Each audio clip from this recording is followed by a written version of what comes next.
इस महिला को धीरे धीरे अपने पति में कुछ अजीब सा लगने लगा। जब भी वह स्टेक खाता, कुछ ही सेकंड में हड्डियां पूरी तरह साफ कर देता। उसे नहीं पता था कि यह आदत यूं ही नहीं बनी थी। पिछले 20 सालों में 15 इंसानी जिंदगियों की कीमत पर उसने यह स्किल परफेक्ट की थी। रोहित ने अपने घर के बेसमेंट में कई लोगों के शवों के टुकड़े किए, हड्डियों को अलग अलग प्रोसेस किया और फिर उन्हें एक अजीब तोहफे की तरह पैक करके पुलिस को भेज देता, जो उसकी तलाश में थी। उसकी पत्नी अनन्या अपने पति की प्राइवेसी का सम्मान करती थी, इसलिए उसने कभी बेसमेंट में झांकने की कोशिश नहीं की। लेकिन जिस दिन उसकी एक दोस्त घर आई, सब कुछ बदल गया। उसने अनन्या को सावधान किया, कुछ मर्द शादी के बाद भी रहस्यमय रहते हैं और कई बार भयानक काम करते हैं। बातों बातों में उसने रोहित पर तंज कसते हुए कहा, कभी मौका मिले तो तुम्हारे सीक्रेट बेसमेंट को देखना चाहूंगी। पहले तो इसे मजाक समझकर टाल दिया गया, लेकिन उसकी अगली बात ने माहौल ऑकवर्ड बना दिया। एक दिन तुम बाहर रहोगे, तब मैं खुद ही देख लूंगी। वो सच में ऐसा करेगी? कुछ ही दिनों बाद अनन्या की दोस्त अचानक गायब हो गई। परिवार ने पुलिस में रिपोर्ट दर्ज करवाई, लेकिन कोई सुराग नहीं मिला। अनन्या को जरा भी अंदाजा नहीं था कि उसकी दोस्त अब उसी घर के बेसमेंट में कैद थी और वहां से कभी बाहर नहीं आने वाली थी। उधर पुलिस ने भेजी गई इंसानी हड्डियों की जांच शुरू की। बोन कलेक्टर की टेक्निक बेहद साफ सुथरी थी। मज्जा निकालने के बाद हड्डियों के अंदर बेंजिलकोनियम क्लोराइड डाला गया था और सैलाइन ऑफ क्लोराइड सॉल्यूशन से बार बार धोया गया था। हड्डियां सिर्फ यह साबित कर रही थी कि वे इंसान की हैं, कोई और पहचान नहीं।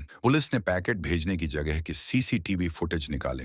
सामने आया कि पैकेट भेजने वाला एक टीनेजर था। ये वो नहीं है। ऑफिसर अर्जुन को पूरा यकीन था कि असली बोन कलेक्टर कभी कैमरे में अपनी पहचान नहीं आने देगा। वह आसपास मौजूद रहा होगा और वही हुआ। फुटेज जूम करने पर एक शीशे में उसकी परछाई दिखी। यही है। वीडियो में इस्तेमाल हुआ मोबाइल फोन बेहद रेयर मॉडल था। टेक टीम ने उस दिन भेजे गए सिग्नल कोड्स निकाल लिए, लेकिन कोऑर्डिनेट्स ट्रैक करने पर साफ हो गया कि यह एक चाल थी। सिग्नल मैक्सिको, मिसूरी, पेंसिल्वेनिया जैसे कई इलाकों से घूमता हुआ अब न्यूयॉर्क पहुंच चुका था। अर्जुन समझ गया, बोन कलेक्टर अब बहुत करीब है और अब आखिरी टकराव शुरू होने वाला था।